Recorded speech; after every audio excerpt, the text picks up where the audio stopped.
Diretso tayo sa shout out sa mga suki na nga tiglantaw ba sa atong vlog, sa mga way puas nga pag-suporta sa atong mga vlog. Shout out dito kay Ma'am Petra Gatusang, kay Ma'am Veronica Peralta, kay Ginny Cinco, kay Ma'am Adel Distaho, kay Ma'am Marina Dunyo, kay Ma'am Venus Diadula.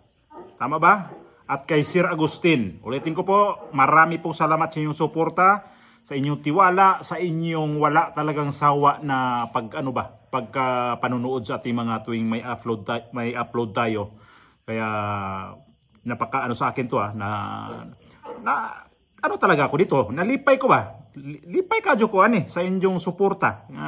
Bisan pa og late sa ating mga reaction, late tayo sa mga reaction natin, pero nandyan ho kayo. Wala ho kayong talagang hindi kayo bumibitaw baga dito sa ating mga upload. So tuloy-tuloy pa ho tayo dito. Sana tuloy-tuloy din po ang inyong suporta. Marami pong salamat ulit at ingat po tayo itong weekend na to dahil dito po sa amin sobrang init. Grabe. Sobrang taas ang temperature dito sa amin. So sa Pilipinas ngayon na ulan-ulan, huwag kayong lulusong sa baha. Kasi nga yan nga yung problema ngayon sa atin dahil yung mga flood control project dahil na magic na, pero hindi natin pag-usapan ngayon yung yan yung flood control. Next episode o next vlog natin yan talakayin kasi kung saan natin pwede yan kasi masyado talagang sikat yan yung flood control ngayon, yung project ngayon na di ko alam kung saan sila magsimula talaga mag-imbestiga niyan. So dito tayo kay Senador Marcoleta na pinaikot-ikot nitong taga-Pagcor na akala siguro itong taga-Pagcor. Ito si Marcoleta kay bata, ginawang bata.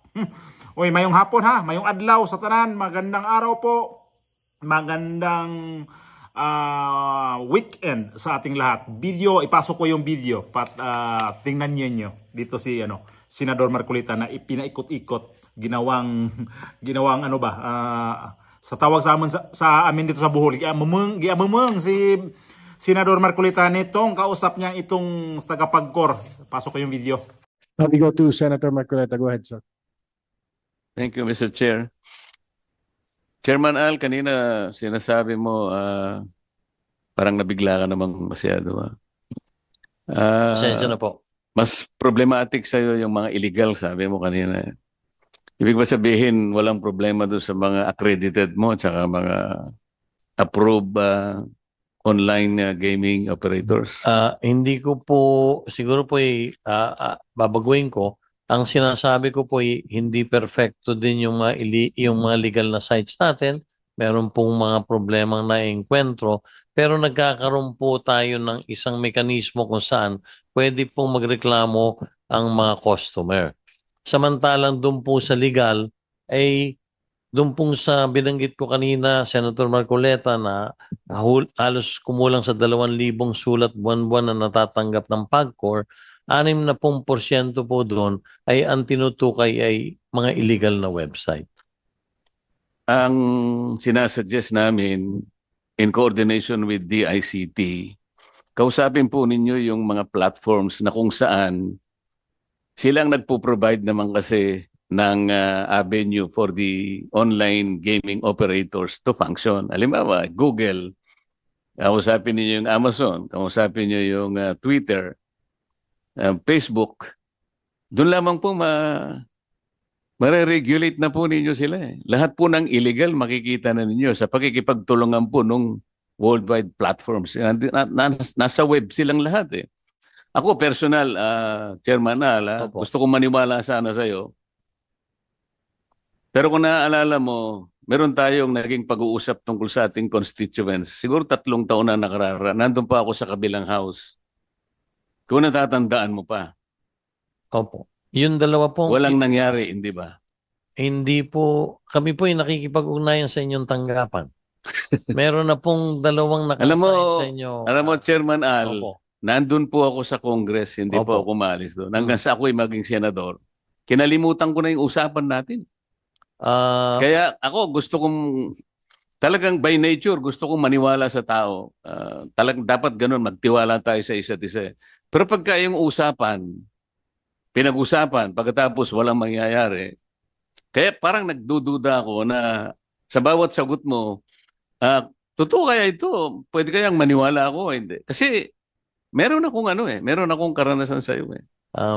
Senator, Pasensya ka na kung kailangan opo, ko sabihin ito sapagkat ito importante lalo na itong tinatalakay natin ngayon. na naintindihan ko po kayo. Ang totoo po yung ating pinag-usapan ay ipinatutupad pa lang ngayong taong ito. Nagkaroon po ng mga delay sa pagbibili, sa procurement. Pero ang maliwanag po, Senator, Hindi ganun ang sinabi mo sa akin eh. Meron ka sinabing within the next 2 weeks. That was 3 years ago.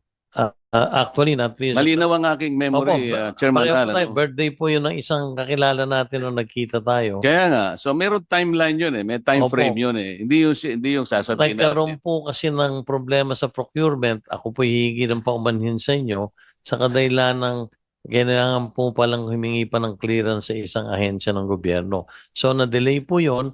Naalala ko po yung nagkaroon din tayo ng Hindi follow-up. tayo kasi pwedeng magtiwala na kapag sinabi natin ngayon, hindi pala natin alam na meron palang iba't iba pang mga factors na i-consider. Kagaya ngayon, nag-uusap-usap tayo. Sasabihin mo sa amin na meron tayong framework, meron tayong regulation. Paano, on my own personal basis, paano ako maniniwala na kaya mong ipundar lahat ito? Bakit hindi ako maniniwala na pwede total ban na lang kasi talagang hindi naman po pwede yung regulation kasi nandiyan pa si Chairman Al. Kung pwedeng palitan natin si Chairman Al, baka sakaling maniwala ako, magre-regulate muna tayo. Yun po yung usapin dito. Eh. Opo. Kung ako naman po ginagalang ko yung inyong paniniwala, pero gusto ko pong ipaabot sa Hindi inyo. paniniwala yung commitment nating dalawa. Kasi yung, ako, nung sinabi mo yon, sinabi ko na rin doon sa constituents. So ako ngayon ang napahiya. Di bali na yon. Hindi ko naman pwedeng kasi sinabi sa akin ng chairman. Hindi, ako na pong gumawa ng paraan. Hindi lang po ako masisi ng mga tao. Opo, ako po sa harap ng lahat ay humihingi ng paumanhin. Pero gusto ko lang pong ipaabot sa inyo na hindi ko po personal na kasalanan. Nagkaroon po ng mga intervening events na delay po talaga at alam naman po ng lahat Chairman, karirinig ko lang ngayon eh. Halos 200 milyon ang naibibigay mo sa ahensya ng ating pamal. Marami ito, binasa ko sa iyo kanina. Opo. Iba't ibang ahensya. Yung pinag-usapan natin. Alam mo ba kung gaano ang halaga lang, no? Nagkakahalaga po ng 4 na milyong piso. Masisira ba ang salita natin ang dahil doon lang? Ako po tulad na sinabi ko, humihingi po ng Gusto ko kasi, Chairman Al, yung pagtitiwala sa isa't isa. Meron kang posisyon na kinakailangan ay pagtiwalaan ng ating mamamayan. Bawat sasabihin mo, maniwala ang taong bayan. Doon lang magmumula ang pagtitiwala ng mamamayan sa mga may posisyon na kagaya mo. Ngayon pinag-uusapan natin isang social issue. Hindi natin alam kung yung regulation is the better option o total ban. Hindi natin alam yung social cost will be outweighed by the benefits that your organization or yung iyong sektor na kinakatawan ay makatutulong talaga rito. Ngayon, ang pinag-uusapan natin, ang kapasidad mo. Paano mo masasabing mapaninindigan mo ang pagre-regulate? Kung halimbawa, sa usapin lamang na simple, wag na yung sa akin. Sa iba't ibang panig ng ating lipunan na kinakatawan ng PAGCOR. Kasi mamaya mayroong magtatanong sa'yo, halimbawa, sino-sino ba yung naapektuhan na rito? Sino yung mga pamilyang nabiktima na maaaring ako naniniwala doon? Pero kilala mo ba kung anong pangalan ng game online game operator na yon? Na ginamit kung sino sa atin ang nabiktima na maaaring ikinalungkot ng pamilya, pinagsisihan ang nangyari. Alam niyo ba kung sino-sino yung mga tao na may-ari ng game, online gaming operator? Alam niyo po ba? Meron ba kayong listahan? Meron pong listahan. So, nasa legal po siya o... Nasa legal po. Hindi yan ko po po kasi alam yung sino po yung iprepresentang with. Hindi ko po kasi kilala po. Oh, pero yung kinasangkutan at ano yung ginamit na platform, alam nyo kung sino-sinong may-ari ng online gaming, di ba? Alam nyo lahat. Opo.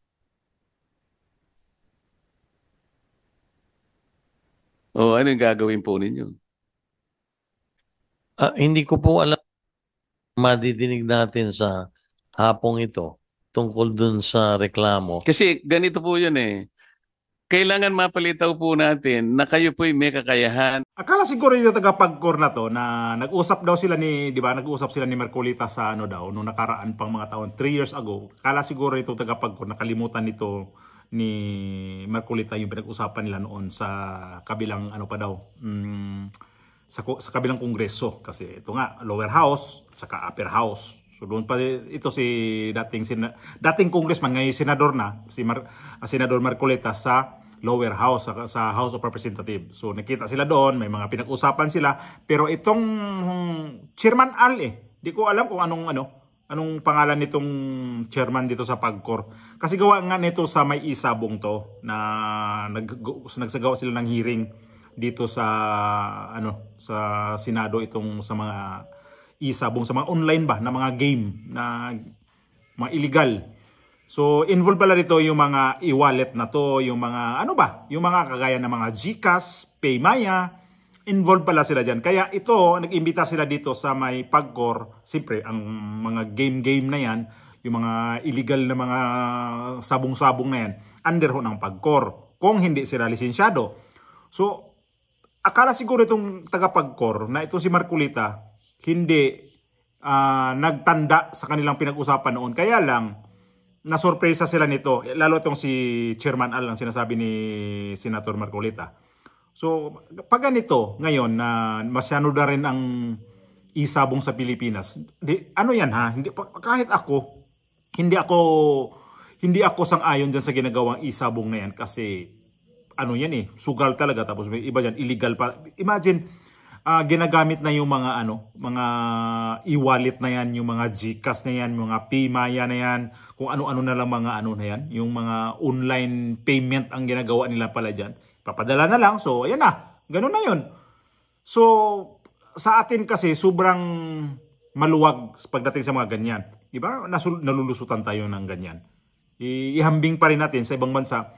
Dito sa lugar namin, hindi naman lulong dito sa mga ganyan kasi ang mga tao. Iba kasi ang kultura talaga ng mga tao dito. Kaya lang, sa mga dik-adik ulitin ko, grabe dito. Sobra. Parang iba yung sistema ang dito. Kapag nahuli ka kasi na konti lang, hindi ka makukulong. Di kaya sa atin ba, pag dik-adik kapag nakahulihan ka ng mga isang sase lang, kulong ka kaagad. Pero dito, hindi. Wala yan. Konsumo lang daw yun. Kaya, pakawalan lang. Ganun lang. Kahit magnakaw ka dito, wala. Quits lang. So sa atin kasi, di ko maintindihan ang pagkahigpit kasi kagaya niya na mga online sabong. Kasi ka naman mga online sabong, ang karamihan pang nalulung dyan, mga walang trabaho o kaya yung may trabaho, yung eksakto lang ang sweldo. Yun lang ang problema dyan. Napabayaan yung pamilya, napabayaan yung anak na walang baon, napabayaan yung anak na walang pamasahe, mag-aral, tapos yung asawa, walang pamalingke, pagdating sa bahay, nag-aaway dahil walang pamalingke, ganun, alam nyo na yun. Pag lulong ka sa sugal, yung iba nga dyan, mga asawa, mga babae, wala lang yung asawa niya, nag-grab o dyan, na nasa sa trabaho, yung asawa naman, yung babae, akala nung lalaki, naglalaba o yun pala, nalulung sa tong-its, kung yung mga sugal-sugal, yung mga bingo-bingo dyan sa may iskinita. So, ganun din yun. Masama ho talaga yan. Kahit pa sabihin niya, sige, piso-piso lang tayo yan. Sa tantong piso-piso, lalaki ho yun. Kasi, pag natalo ka na ng 10 piso, babawi ka na pahiram mo na dyan. Mo na dyan, pangbawi dito. Baka sakali makabawi ako dito, makabili ako ng saan ako. Wala na akong tayo magluto Ganun, di ba? Realidad lang, ganun ang Wala na akong tayo magluto pa dito kasi anong oras na ka na na ka na dyan sa mga madyong-madyong dyan o kaya mga sinasabi ko nga, yung mga tong-ets dyan sa gilid-gilid, yung mga bingo-bingo. Kaya masama talaga. So kung tayo naman mag-enjoy, kung maglibang man lang tayo, kung anong mang pwede nating ilibang, wag naman yung ganyang sugal. Kasi piso-piso nga lang ang laki ng ano yan. Bandang huli, piso, bandang huli niyan. Libo na o kaya milyon na nga eh. Sangla na yung mga ano dyan, mga ari-arian mo, mga kalabaw. Nako, pag nang dumating sa mga ganyan. So ito si nadugtungan ko tuloy, ito si Senador Marcoleta. Akala nga siguro nito, ginawa ng paikot eh. Kaya sumabog tuloy sa galit. Sumabog, tinupak bigla itong mama na to. Hindi po nga pwedeng ganunin yan. Isa yan sa pinakakapangyarihan ngayon na senador, si Marcoleta. Hawak ba naman niya yung Blue Ribbon Committee? At nakikita natin kung paano magtanong. Paano siya magtanong sa mga tao. Eh kung nang bastos sa kanya, babastusin din niya. Ganon ang dapat ang mga tao. Ganyan ang gusto ko sa tao. So, ganyan. Pagka akala siguro ito tagapagkor, maikot-ikot niya, ayun, nakatikim siya ng hindi magandang nito kay Senador Marcoleta.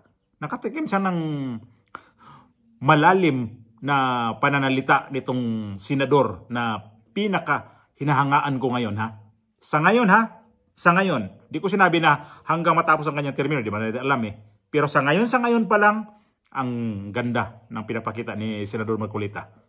So, sana napanood niyo yung video na ginisa at talagang baon na baon yung mga sinasabi ni Senador Marcoleta itong tagapagkor. Ayun, maraming salamat.